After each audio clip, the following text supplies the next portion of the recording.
আচ্ছা, যিনি ভগবান তিনি তো নিষ্কাম পুরুষ, তাহলে তার যদি এতগুলো স্ত্রী হয় তাহলে তার নাম আমরা করব কেন? আমরা বুঝি না। এই 16,000টা কে বলছে? 16,000, 16,000, 16 জন এই দেহের মধ্যে হা করে আছে। দশেন্দ্রিয় ষড়রিপু, এই যেমন নখ, নখ আমাদেরকে বলছে একটু নেল পালিশ দাও না গো। ঠোঁট আমাদেরকে বলে একটু লিপস্টিক দাও না গো। চুল বলে আমাকে একটু গোদরেজ দাও না গো। তাহলে সমস্ত ইন্দ্রিয় হা করে আছে। ভেতরে চলে যান, কাম ইন্দ্রিয় বলছে আমি একটা ভালো পুরুষ ধরবো, পুরুষ বলে আমি একটা ভালো স্ত্রী ধরবো। লোভ ইন্দ্রিয় একাদশীতেও মুরগির মাংস খাই। অনেকে বলে বাবা প্রতিদিন তো মাছ মাংস খাচ্ছিস, অন্তত একাদশী অমাবস্যা পূর্ণিমার দিন খাস না। তখন সে কি বলে জানেন? আপনি বেশি জানেন, আত্মা ভগবান, আত্মা যা চাই গিলে যাও তাই। কেন, তুমি কি আত্মার দাস? আত্মা যা চাইবে তোমাকে তাই খেতে হবে। ধরো রাস্তা দিয়ে যাচ্ছ, কোনো ভালো পুরুষ কোনো মহিলাকে দেখেছে, আত্মা বলছে একটু গিয়ে জড়িয়ে ধর,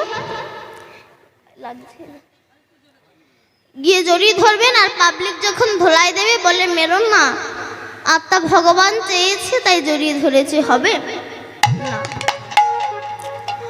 অনেকে বলে মন যদি ঠিক থাকে তিলকমালা করার দরকার হয় না। তো তোমাদের মনে যদি এতই বিশ্বাস থাকে, কাল সকাল 10টার সময় আপনার যা আছে আংটি হার চেন টেন পরে, পোশাক না পরে হাই রোডে গিয়ে ঘুরে বেড়াবেন। লোকে যদি বলে এই তুই পোশাক পরিসনি কেন, তখন আপনি বলবেন মন যদি ঠিক থাকে ওসব পোশাক পরার লাগে না, মনেই পোশাক পরিয়ে দেয়, হবে না। যারা পুলিশের চাকরি করে তারা যদি ধুতি পাঞ্জাবি পরে চাকরি করতে আসে, আর আমাদের মুখ্যমন্ত্রী মমতা ব্যানার্জি যদি বলে এই তুমি পুলিশের ড্রেস না পরে চাকরি করতে এসেছো কেন, তখন সে বলবে দিদি মন যদি ঠিক থাকে ওসব পুলিশের ড্রেস পরা লাগে না, মনেই পুলিশের ড্রেস পরিয়ে দেয়, হবে রাধে রাধে না। এই হচ্ছে 16,000। আর 108 জনকে জপের মালার মধ্যে 100 জন হচ্ছে নামী, 8 জন হচ্ছে অষ্টসখী বা অষ্টবসু। এই হচ্ছে কৃষ্ণের 16,000, 108 জন স্ত্রী।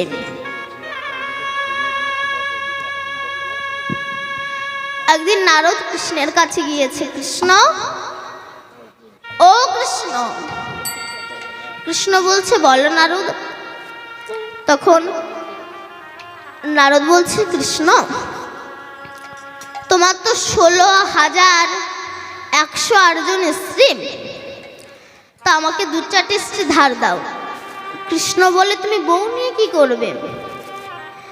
বলে শুনেছি যেখানেই উৎপত্তি জীব সেখানেই ক্ষয়, তাহাই ভজন করলে যে মোক্ষ পদ পায়। রামকৃষ্ণদেব স্ত্রীকে পূজা করত কেন? কামিনী রূপে নয়, ভজনীয় রূপে। নারীর দেহে সব পাওয়া যায়, স্বামী খোঁজে বিষ, সন্তান খোঁজে অমৃত। একই দেহের মধ্যে বিষ আর অমৃতের আপ ডাউন ঘটে। তা আমাকে 2-4টে বউ ধার দাও।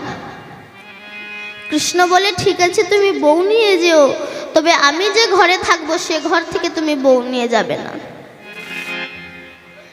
নারদ ফ্রি মাইন্ড হয়ে গিয়েছি, কৃষ্ণ একা কটা ঘরেই বা থাকবেন, আমি বেশ ভালো ভালো বউগুলোকে বেছে নিয়ে চলে যাব। প্রথম ঘরে ঢুকেছে, সেখানে গিয়ে দেখি কিনা কৃষ্ণ শঙ্খ চক্র গদা পদ্ম নিয়ে দাঁড়িয়ে আছে। কৃষ্ণ শুধু বাঁশি নিয়ে প্রেম করেনি, লক্ষ লক্ষ অসুরকেও হত্যা করেছে। আমরা বলি কৃষ্ণের 16,108 জন বউ, আমরা 2-4টে করলে দোষ। আজকাল সিরিয়ালে দেখেন না, এক একটা নায়িকা 4-5টা করে বিয়ে করছে। আর এসব দেখে আমার মায়েরা ভাবছে তবে আমি আর একটা নিয়ে থাকবো কেন, আমিও 4-5টা করে নিই। আর স্বামী যদি বলে তুমি এমন করছো কেন, বলো এই তো সিরিয়ালে দেখলাম। কৃষ্ণ শুধু বাঁশি নিয়ে প্রেম করেনি, লক্ষ লক্ষ অসুরকে হত্যা করেছে। আর এক ঘরে গিয়েছে, সে ঘরেও কৃষ্ণ, যে ঘরে যাই সে ঘরেই কৃষ্ণ। নারদ বলে কৃষ্ণ তুমি তো কোনো ঘরই ফাঁকা দিচ্ছ না। তখন কৃষ্ণ বলল নারদ আমি যে ঘরে থাকি না সেই ঘরটাই তো থাকি না নারদ। কারণ কুরুক্ষেত্রের যুদ্ধ 18 দিন যে রথের ওপর হয়েছিল, সে রথটার নাম কি? কপিধ্বজ রথ। কপি মানে হনুমান, হনুমানের বাবার নাম হচ্ছে কেশরী। কেশরীর ঔরসে অঞ্জনার গর্ভ হতে পবন দেবের আশীর্বাদেই হনুমানের জন্ম হয়েছিল। এই জন্য বলা হয় পবন পুত্র হনুমান। পবন মানে বাতাস, আর এই দেহটা তো আমাদের বাতাসে পরিপূর্ণ। কুরুক্ষেত্র মানে কর্মক্ষেত্র। এখানে 18 দিন যুদ্ধ হচ্ছে, মানে 18 মোকাম জয় করা। এই 18 মোকামটা কেমন? চূড়ামধ্যে চূড়ামণি ব্রহ্ম পাশে স্থিতি, পাঠ মধ্যে মহাবিষ্ণু করেন বসতি। চক্ষুতে শ্রী কালাচাঁদ করিতেছে ধ্যান, নাসিকানে নিত্যানন্দ করে মধুপান। কণ্ঠেতে শ্রী চৈতন্য গোসাই হয়ে সাবধান, মুখেতে ভদ্রাক্ষ 32 বদন। জিহ্বাতে নারদ মুনি বাজায় কুণ্ডল, জিহ্বার নিচে বসে গয়া গঙ্গা জল। আল জিহ্বায় সরস্বতী, বামেতে শ্রীদাম, কণ্ঠেতে শ্রী কানাইয়া, বাহুতে বলরাম। হস্তেতে শ্রী গোবিন্দ আমার দান অধিপতি, সপ্তদেশে জগন্নাথ করেন বসতি। নাভি মূলে ব্রহ্মা সদা করিতেছে লীলা, লিঙ্গে মহাদেব বসিল এ চন্দ্রকলা। গুজ্জদ্বারে বসিয়াছে নারুয়া গোপাল, কামিনীর সঙ্গে যে বা বড় রসাল। হাঁটুতে শক্তির স্থিতি বসুমতি পায়, 18 মোকাম তত্ত্ব শোনো সমুদয়। এই 18 মোকাম তত্ত্ব যে করতে পারে জয়, তাই গৌর হরিবল বলে সে ভগবানের চরণ। হরিব হরিব হরিব হরিব হরি হরি হরি হরিব, সবাই মিলে হরি হরিব হরিব হরিব হরিব হরি হরি হরি হরিব, সবাই মিলে হরি হরিব হরিব হরিব হরিব হরিব হরিব হরি হরি হরি হরিব, সবাই মিলে হরি হরিব হরি। মনে যদি আগুন লাগে হরি নামই বলো বদনে,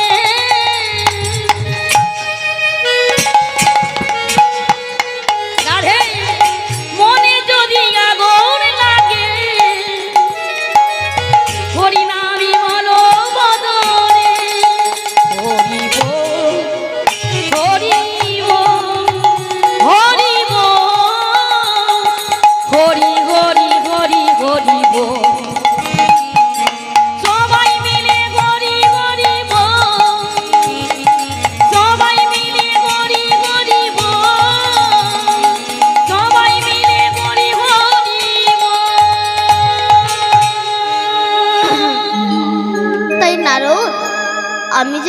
থাকি না সেই ঘরটাই তো থাকে না নারদ। নারদ মনে মনে বলে আমি দণ্ড বাঁধিয়ে দেব। কেমন না সত্যভামার কাছে এসে বলছে, জানো সত্যভামা, তোমার কৃষ্ণ না তোমাকে একটুও ভালোবাসে না। বলে কেন? বলে যদি ভালোবাসতো আমি গিয়ে দেখে এলাম তোমার কৃষ্ণ রুক্মিণীর খোপায় পারিজাত ফুলের মালা দিয়েছে, তোমাকে না দেয়নি। সত্যভামা রেগে লাল হয়ে গেছে। আসো কাছে।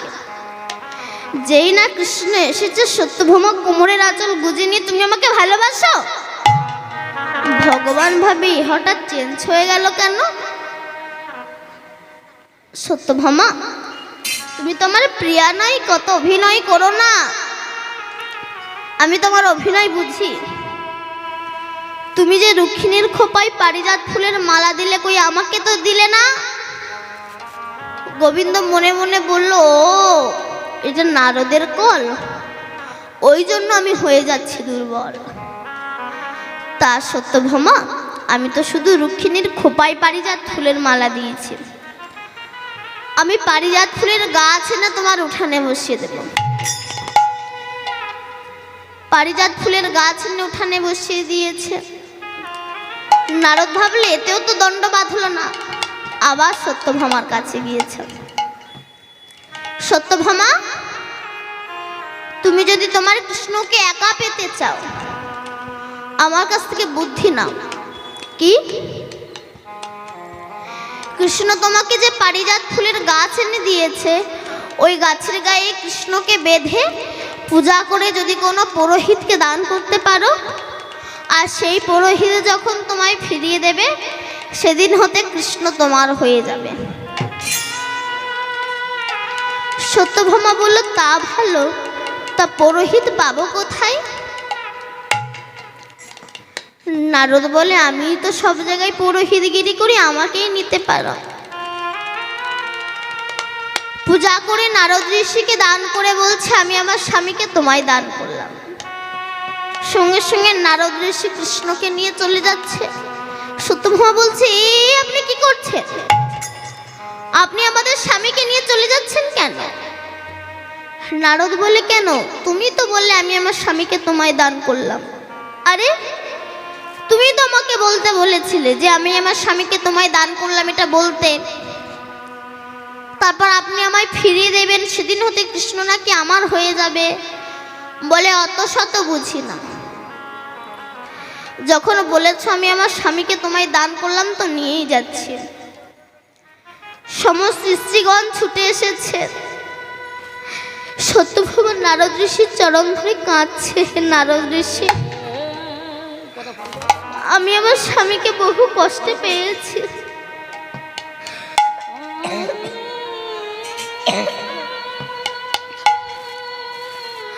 আপনি আমার স্বামীকে নেবেন না।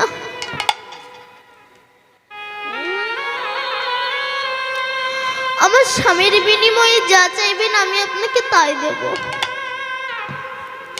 নারদ এটা কেন করছে? নামের মহিমা প্রকাশ করার জন্য। বলো, ঠিক আছে। দাঁড়িপাল্লা নতুলাব্রত শ্রীমদ ভাগবতে আছেন, এনেছেন। এনে তার একদিকে কৃষ্ণকে বসিয়েছে। কৃষ্ণকে বসিয়ে বলছে, কৃষ্ণের ওজনে যতটা স্বর্ণ হয় আমাকে দান করো। হরি বল। রাজা মানুষ তো, কোনো অসুবিধে নেই। ঘরে যত স্বর্ণ ছিল সব এনে দান করেছে, কিন্তু কৃষ্ণের দিকের দাঁড়িপাল্লা একটু ওপর দিকে উঠল না। তখন সত্যভামার নয়ন জলে ভেসে, কৃষ্ণ কৃপা করো বলে কাহা। কৃষ্ণ কৃপা করো গে,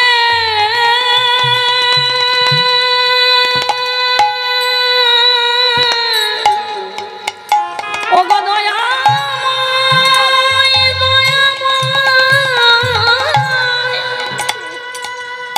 ও গো করুণা, করুণাময়,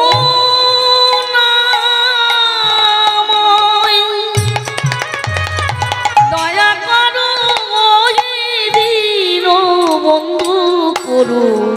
নাময় গো একবার কৃপা করো হে, কৃপা করো হে দয়াল দিন দিন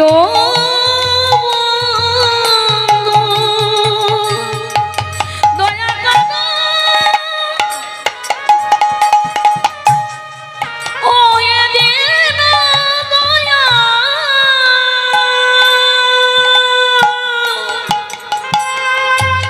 ও এ দিন দয়া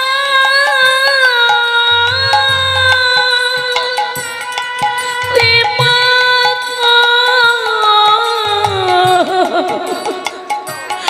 করো দয়াময় দয়াময় দয়াময়। তখন রুক্মিণী এসে বলছে, ওরে সত্যভামা, তুই যে অলংকারের অহংকার মঞ্চে বসে আছিস, ওখানে বসে কোনোদিনও তাকে পাওয়া যায় না রে। তুই এক কাজ কর, নয়ন জলে ভেসে কৃষ্ণ কৃপা করো বলে একটা তুলসী পাতা আমাদের স্বামী যে দাঁড়িপাল্লায় বসে আছে তার বিপরীত দাঁড়িপাল্লায় দিয়ে ভক্তি ভরে দেখবি আমাদের স্বামীর দিকে দাঁড়িপাল্লা অবশ্যই ওপরের দিকে উঠবে।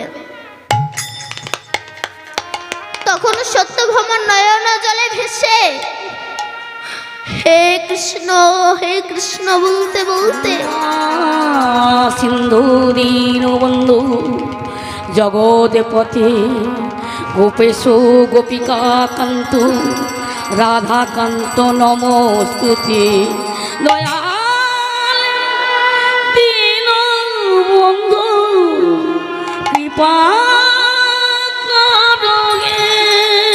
বলতে বলতে যে দিয়েছে সঙ্গে সঙ্গে কৃষ্ণের দিকের দাঁড়িপাল্লা ওপর দিকে উঠে গিয়েছে। রাধে তাই গৌর হরি হরি বল।